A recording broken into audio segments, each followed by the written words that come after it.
খবরে দেখলাম পশ্চিমবাংলার মুর্শিদাবাদ জেলার বহরমপুরে একটি বেসরকারি হসপিটালে প্রায় 2.5 বছর ধরে একটি নার্স ডিউটি করছিলেন। হঠাৎ তার হিজাব পরার কারণে তাকে বরখাস্ত করা হয়েছে, অর্থাৎ তাকে চাকরিচ্যুত করা হয়েছে, চাকরি থেকে বাদ দেওয়া হয়েছে। আমি ভেবে অবাক হচ্ছি আমরা কোন রাজ্যে বসবাস করছি। একজন নার্স, তার কাজ হচ্ছে ডিউটি করা, যতটুকু ডিউটি হওয়ার আছে করবেন, পরিষেবা দেবেন। সে হিজাব পরে থাকলো, মাথায় সিঁদুর থাকলো, বা হাতে শাখা পালা থাকলো, এটা ম্যাটার করে না।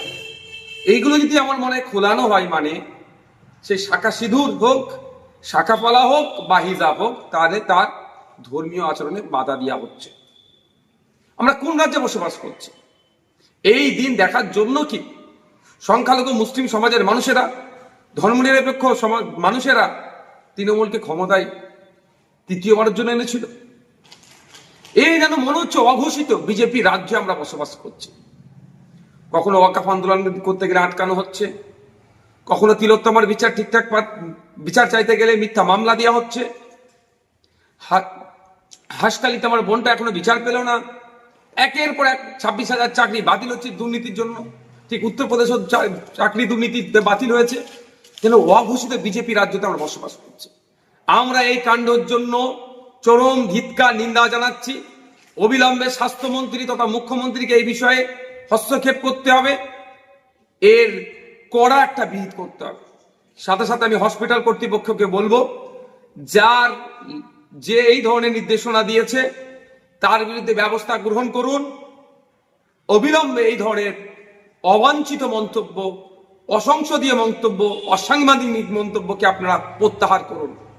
কারণ ক্লিনিক্যাল এস্টাবলিশমেন্ট অ্যাক্টে কোনো জায়গায় উল্লেখ নাই যে হিজাব পরে ডিউটি করতে পারবেন না একজন নার্স, বা শাখা পরে পালা পরে ডিউটি করতে পারবেন না, এই ধরনের উল্লেখ নাই। তাহলে আপনারা কে? ক্লিনিক্যাল এস্টাবলিশমেন্ট অ্যাক্টকে আপনারা ভায়োলেট করছেন, ফান্ডামেন্টাল রাইটসকে আপনারা ভায়োলেট করছেন, ধর্মীয় স্বাধীনতা হস্তক্ষেপ করছেন। এগুলো মেনে নেওয়া যায় না। আর এটা নতুন নয়, এর আগে অধ্যাপিকাকে অপমানিত হতে হয়েছে।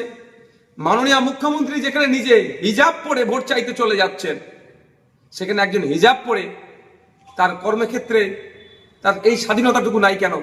ঠিকঠাক করে কাজ করতে পারছে, তাকে চাকরিচ্যুত হতে হচ্ছে। এই অন্যায় মেনে নেওয়া যাবে না। আমি ধর্মনিরপেক্ষ মানুষকে বলবো, আমরা ভুলে যাচ্ছি না এই রাজ্য সরকারের আমলে চাকরি নিয়োগ পরীক্ষাতে আমার হিন্দু সমাজের মা বোনেদেরকে শাখাপালা বলে খুলে পরীক্ষা কেন্দ্রে ঢুকতে বাধ্য করেছিল। নওশাদ সিদ্দিকী তখনও প্রতিবাদ করেছে।